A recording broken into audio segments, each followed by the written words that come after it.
to the unregulated nature of Bitcoin and most companies operating in the crypto space, there is little legal recourse available for consumers who fall victim to scams or suffer a loss of funds due to operational issues or account closures on trading platforms. That does not mean, however, that consumers have not tried. Consumer protection agencies around the world have witnessed a big jump in cryptocurrency-related complaints since the price of Bitcoin hit all-time highs towards the end of last year. Bitcoin complaints have skyrocketed in the U.S. according to a report by consumer research company Value Penguin. Consumer complaints received by the U.S. Consumer Financial Protection Bureau (CFPB) over issues with leading digital currency exchange Coinbase increased substantially as the price of Bitcoin moved from around $20,000 in December 2017 to less than half that value in February.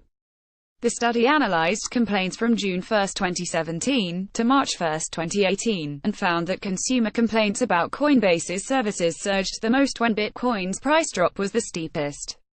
At this critical time, the complaints show that Coinbase customers struggled to transfer and trade their digital currency with long transaction delays. Coinbase customer support was also overwhelmed and missing in action for many clients. In the chart below, you can see the number of weekly Coinbase complaints versus the price development of Bitcoin in the past 9 months. The chart clearly shows that the amount of Coinbase complaints spiked when the price of Bitcoin started to drop substantially in January and early February 2018. While some might suggest that consumers were merely complaining because they lost money due to the price of Bitcoin dropping, the reality is that Coinbase gained a substantial inflow of new users during the final months of 2017. This appears to have caused a number of operational issues which are reflected in the breakdown of the top 5 most common complaints made against Coinbase shown in the following chart. As the chart shows, the failure to deliver funds on time, other transaction and service issues, as well as problems with the application made up 76.3% of all complaints received by the CFPB, which suggests that Coinbase struggled to manage this many new users and huge trading volumes triggered by the Bitcoin price rollercoaster. Changes in credit card processing also spiked complaints about Coinbase in late January and early February due to changes in merchant category codes. The changes saw many customers charged incorrectly, as evidenced by this announcement on Coinbase's Twitter feed at the time. Australia's Consumer Protection Agency records over 1,200 crypto complaints in Australia, the Australian competition. Its ScamWatch team reportedly received 1,289 complaints related to Bitcoin last year, with financial losses estimated at over $1.2 million Australian dollars.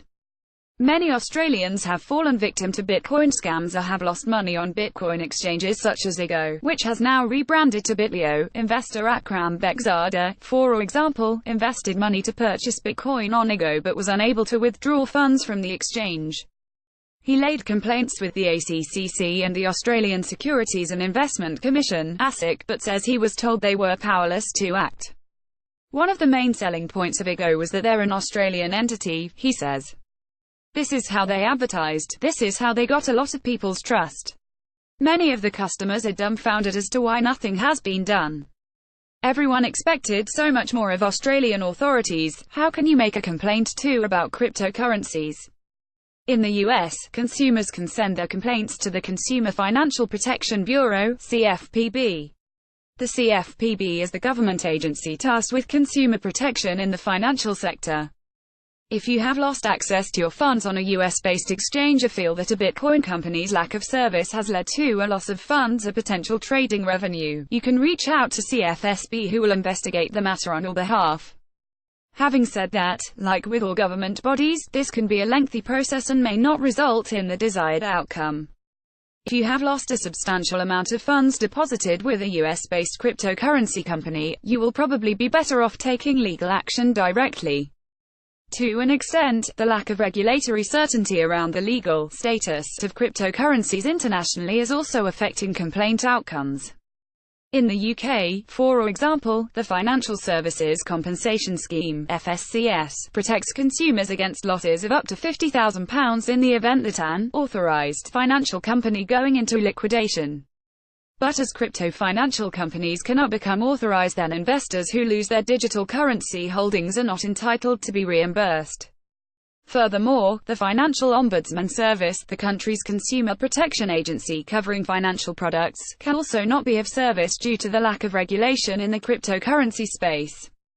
Therefore, until there are clear regulations in place that govern consumer rights in relation to cryptocurrencies, little can be done by the traditional authorities for people who have lost funds due to cryptocurrency-related investments or operational issues at crypto financial organizations.